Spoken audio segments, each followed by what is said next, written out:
अस्सलाम वालेकुम। तमाम आलम इस्लाम के रमज़ान शरीफ का जो इबादत अल्हम्दुलिल्लाह हम तमाम लोगों ने की है।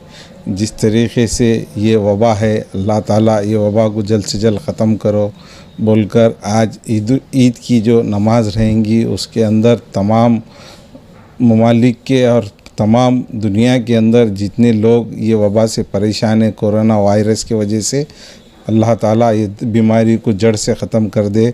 और लोगों को मैं ईद की मुबारकबाद देना चाहता हूँ। अल्हम्दुलिल्लाह अल्लाह ताला आप जो ये जो ईद है, इससे पहले की भी ईद कोविड-19 की वजह से हमारे लोगों को ईदगाह के ऊपर नमाज़ पढ़ने का मौका नहीं मिला था। तमाम लोगों को हमारी गुजारिश है कि सोशल डिस्टेंसिंग और सैनिटाइज़र जिस तरीके से गवर्नमेंट की गाइडलाइंस है वो हिसाब से हम ईद की नमाज़ अदा करेंगे।